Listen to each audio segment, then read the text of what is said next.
using paid media across the buyer's journey. Paid media can be used at every step in the buyer's journey, including awareness, consideration, and decision stages. But not every business has the resources to launch paid media at all stages right away. If you're working with a limited budget, you'll need to be very deliberate about which ads you're spending that budget on. Do you prioritize ads that attract new people to your brand? Do you prioritize ads that nurture people closer to buying something from you? Or do you prioritize ads targeted at your current customers to get them to upsell or buy more from you? Let's hear from Melissa to hear how she prioritizes her paid media strategies. For her, it depends on whether she's aiming for growth or efficiency. I think that from a channel perspective for digital, I obviously like to see a full funnel plan with all touch points. I like to see us starting at the top with display, have paid social kind of mingled in there, and then end with some paid search. When I'm looking to do an efficiency play, I like to kind of flip the funnel on its side and start with a bottoms-up approach, which you're really kind of maxing out what you can from a retargeting perspective or your current customer pool, and then you're building up. So you're really sizing down what your audience pool looks like at that bottom of the funnel piece, and then you start growing up. You're building off of that. So what are the attributes of those current customers that you can then use to go find new customers like that and do it in a very efficient way? And then from a growth standpoint, you can really start to take a full funnel approach. So you have a lot of that awareness in play, but then you also have other consideration and purchase tactics. And so you're really starting to spend more, and that's where you start to see that return come back, and you start to grow your business. It all comes down to using your customers to drive growth, which is what the flywheel is all about. Let's recap those growth and efficiency strategies. If you have a small budget or are new to the paid media space, start by advertising to your existing customers. You'll learn a lot from your existing customers and be able to improve your paid media efforts focused on conversion that drives revenue. Then, as you look to scale your business, your paid media plan can grow too. You can start introducing other awareness and consideration tactics once you have a conversion strategy that works efficiently. All of this comes together into a flywheel that uses your customers to propel your growth across all stages of the buyer's journey. Different forms of paid media will also lend themselves better to different stages in the buyer's journey.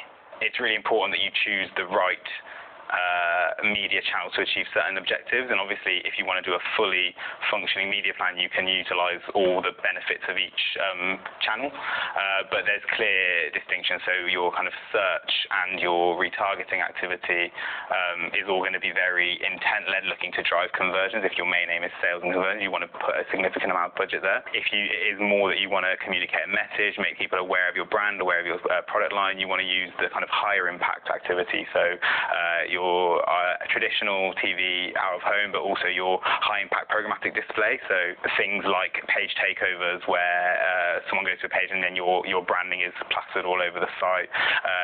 Video, be that across YouTube or on-demand digital services, is very much a case of tailoring your media channels to the objective that you're trying to achieve. Paid media can be an effective tool at all stages of the buyer's journey. And there's paid media that will be most effective at each step, whether you're a startup, scale-up, or an enterprise. Focusing your efforts on your customers first and building up from there will allow you to scale your strategy as you grow. By focusing your paid media efforts at different stages in the buyer's journey with the right channels, you'll develop a paid media process that drives efficiencies and grows your business.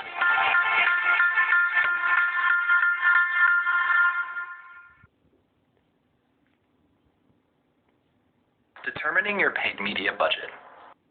Every paid media plan needs a budget. The first step is knowing how much money you have available to spend in order to prioritize all the channels and types. After that, you'll find there really isn't a right answer to budgeting for paid media. There is a lot that goes into determining your budget, and the experience will be different for each business. Digital advertising at its core is basically an investing game.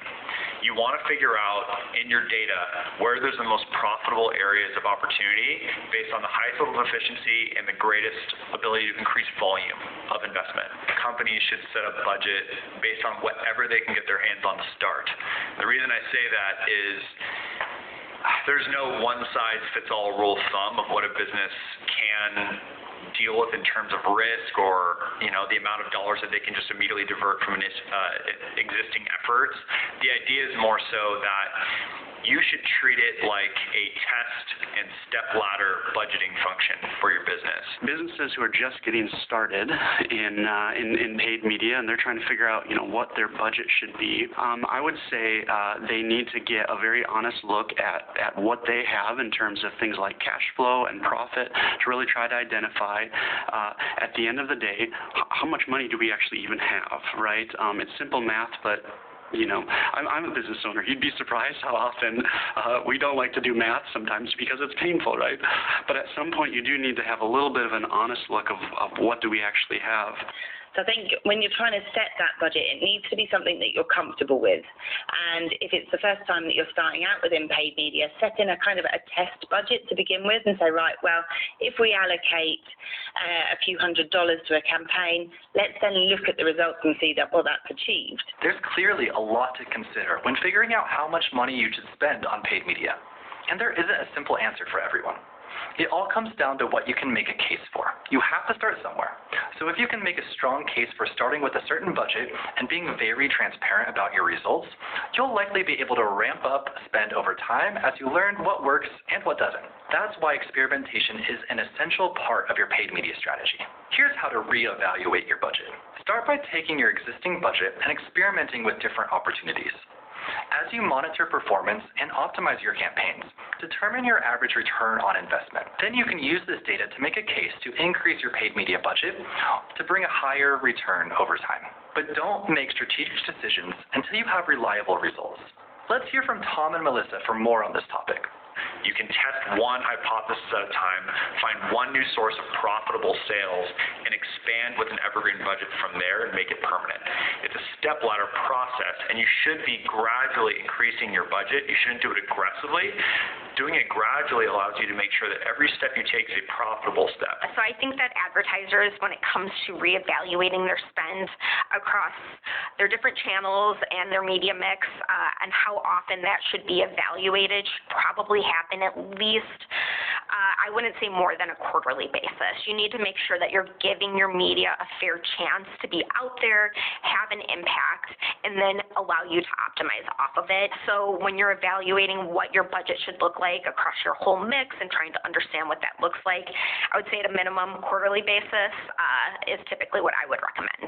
You'll want to use performance to make a case for increasing your investment in your paid media efforts.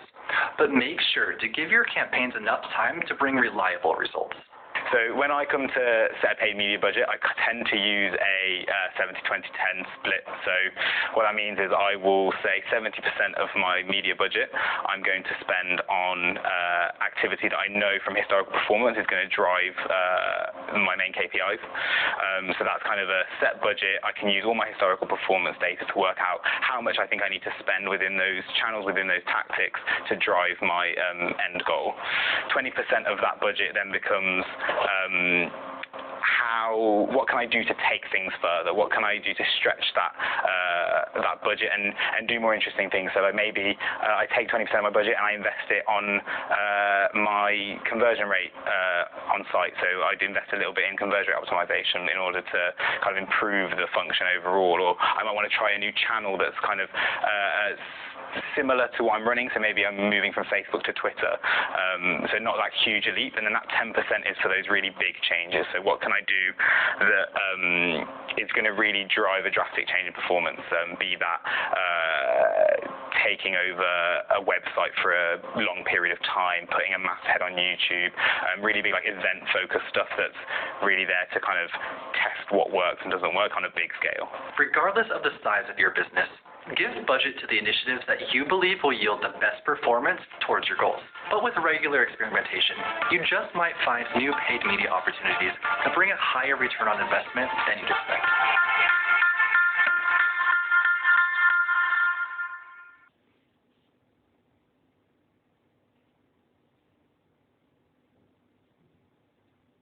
Allocating your budget.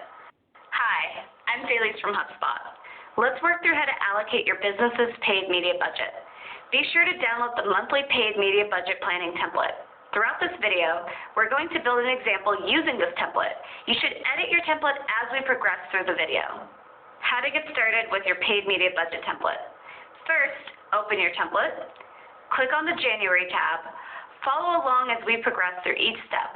And don't worry, you can always delete this example from your template later. First, let's set our goals and determine our budget. There are many goals you can have for paid media efforts, like increasing brand awareness, driving website traffic, and generating leads. You can see more goals just like these in the drop-down field in the template. Let's select Increase Sales to Existing Customers, for example. For our budget, put 10,000. Next, let's pick some ad types and platforms that will help us achieve this goal. There are a lot of different tactics to choose from, so we're not going to go through them all in this video, but you'll see all kinds of paid media listed in the type column of your template. For our example, we decide to launch 2 paid media campaigns this month. The first is a Google search ad for a new product. The second is an image ad on Facebook for that same product. Let's assume that we've previously seen great performance on Facebook, so we allocate 7,000 to this channel. But we're also interested in learning how search ads perform, so we put 3,000 towards search. Let's add this into our template. Under Type, select Search. For the date, let's put January 1st through January 31st. For the name of the platform, let's put in Google. Let's say in the description field that this campaign is a search ad for a new product. Finally, type in 3,000 in the spend field. Now let's do the same for the Facebook ad. This time, the type is social media, and the dates can be the same. The platform is Facebook, and for the description, put something like image ad for a new product.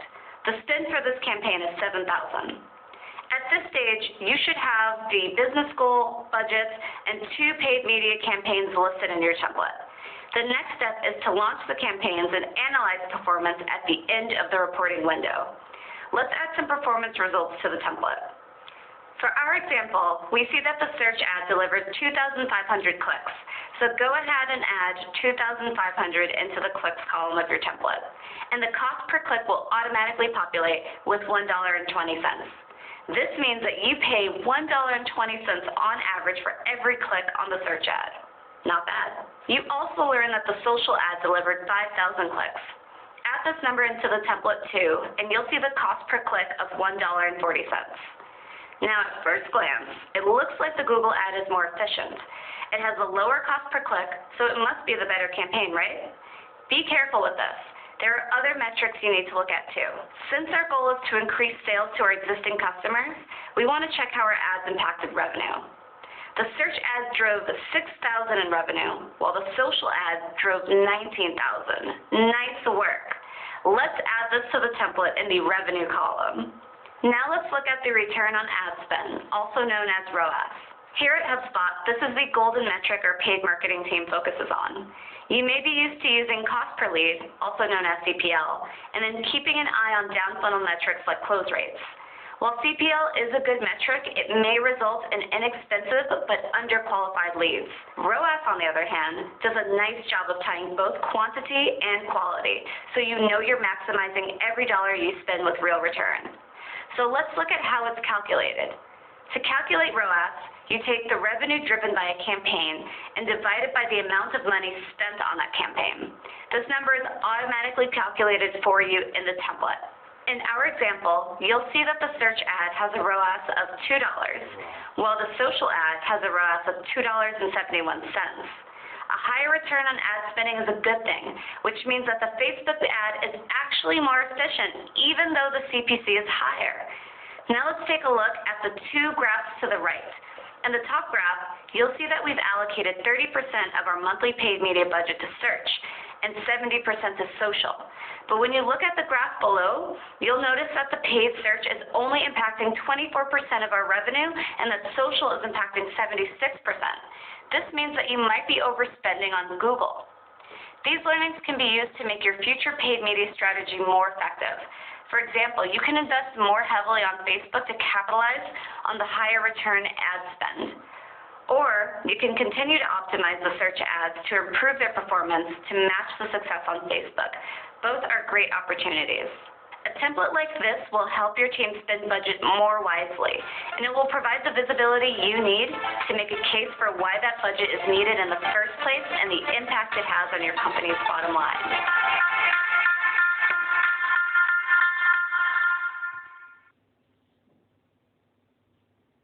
Manual bidding versus automated bidding. Let's talk